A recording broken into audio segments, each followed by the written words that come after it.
வணக்கம் ஃப்ரெண்ட்ஸ். இன்றைக்கி நம்ம பார்க்க போகிறது ரெட்மி A2ல் மைக் ஒர்க் ஆகலை. இது நம்ம டெக்னீஷியன் பார்த்திங்கன்னா ஸ்டார்டிங்லேயே மைக்கை மாற்றி வந்து செக் பண்ணிட்டாங்க. வேறு நியூ மைக் போட்டும் வந்து நமக்கு வந்து ஒர்க் ஆகலை. இப்போ வந்து சர்க்யூட்டை எப்படி ட்ரேஸ் பண்ணுறதுங்கிறத நம்ம பார்க்கலாம். வணக்கம் ஃப்ரெண்ட்ஸ். இன்றைக்கி நம்ம வீடியோவில் பார்க்க போகிறது என்னென்னா, மைக்கில் என்னென்ன வேஸ் வரும். இப்போ இந்த ஃபோன் நம்மகிட்ட எதுக்காக ரிசீவ் ஆகிருக்குன்னா, மைக் வந்து ஒர்க் ஆகலை அப்படின்னா ஒரு ஜென்ரலாக இந்த மாதிரி 3 பின் மைக் வருதுன்னா எப்படி செக் பண்ணணும் அப்படிங்கிறதான் இன்றைக்கோட வீடியோ. 3 பின் மைக்கில் நம்ம செக் பண்ண வேண்டிய பாயிண்ட் பார்த்திங்கன்னா, கண்டிப்பாக மைக் அப்படின்னா கண்டிப்பாக சப்ளை வரணும். சப்ளை வராமல் ஒரு மைக்கு வேலை செய்யாது. அப்போ கண்டிப்பாக இங்கே இருக்கிற 2 பின்னில் ஒரு பின் சப்ளை பின். ஓகேவா? சப்ளை பின்னை எப்படி வந்து மென்ஷன் பண்ணுவாங்க சிமேட்டிக்ஸில் அப்படின்னா, பயாஸ்ன்னு மென்ஷன் பண்ணுவாங்க. ஓகேவா? என்ன பயாஸ் அப்படின்னா மைக் பயாஸ். மைக் பயாஸ் அப்படின்னு மென்ஷன் ஆச்சு அப்படின்னா உங்களுக்கு என்ன அர்த்தம்? இந்த இடத்துல சப்ளை வோல்டேஜ் வரப்போகுதுன்னு அர்த்தம். இந்த இடத்துல என்ன வரப்போகுது? Supply voltage. வோல்டேஜ் எப்போ வரும் அப்படின்னா மைக் வந்து ஆன் ஆகணும். மைக்கு எப்போ ஆன் ஆகுதோ அப்போ தான் இந்த இடத்துக்கு வோல்டேஜ் வரும்.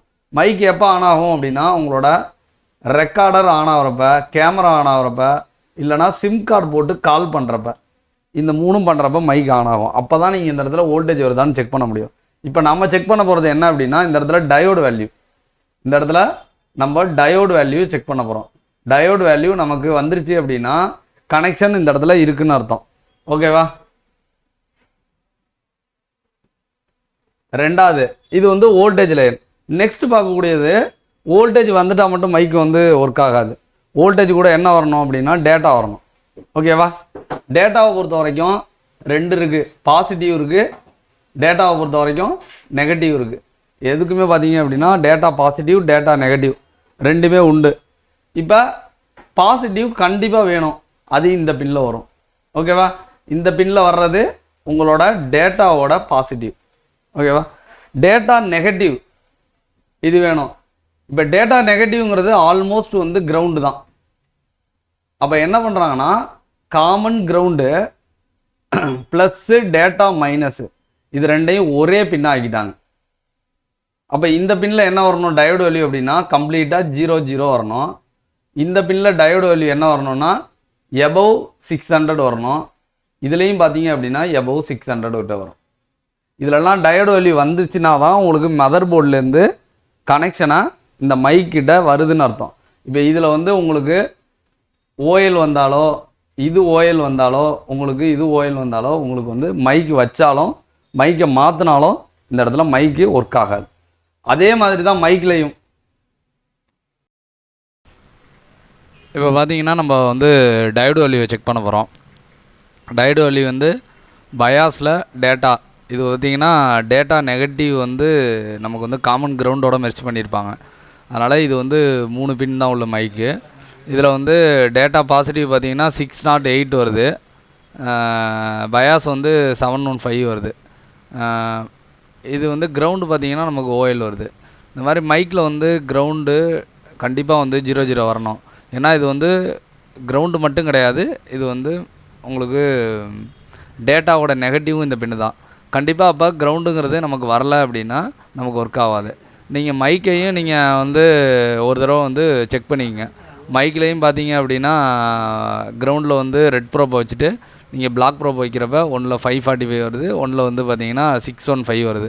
அப்படின்னா என்னென்னா அந்த மைக்கில் வந்து கனெக்ஷன் இருக்குது. மைக்குள்ளேயும் பார்த்தீங்க அப்படின்னா சர்க்யூட் தான் இருக்கும்.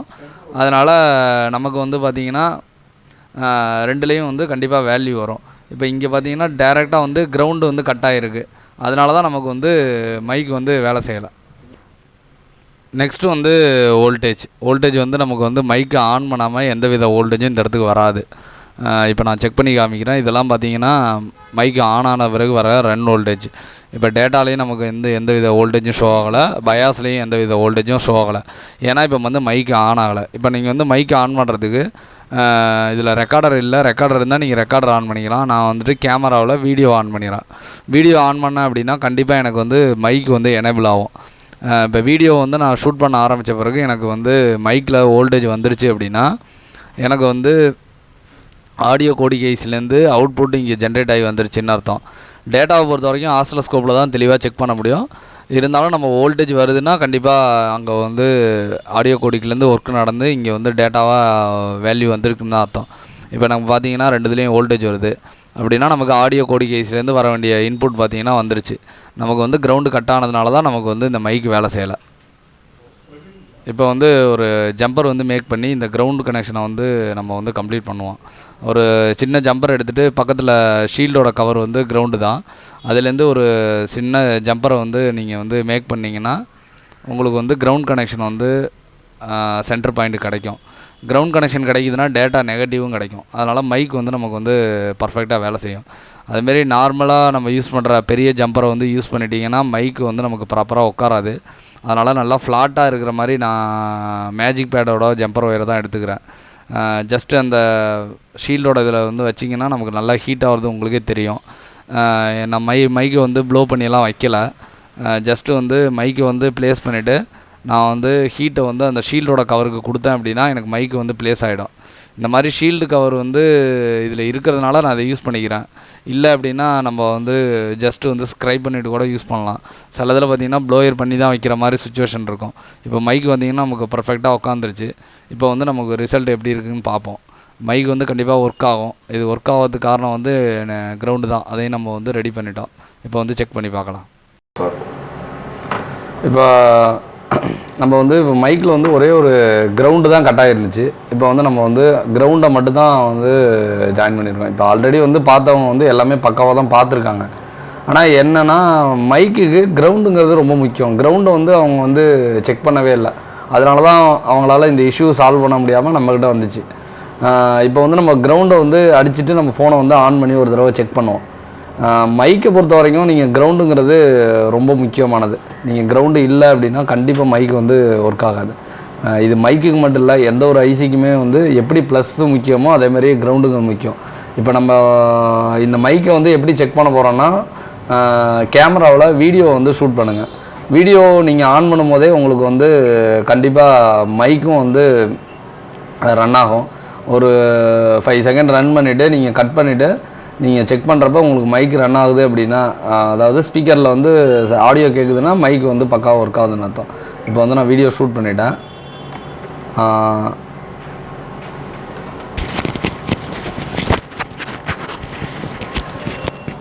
எடுங்க.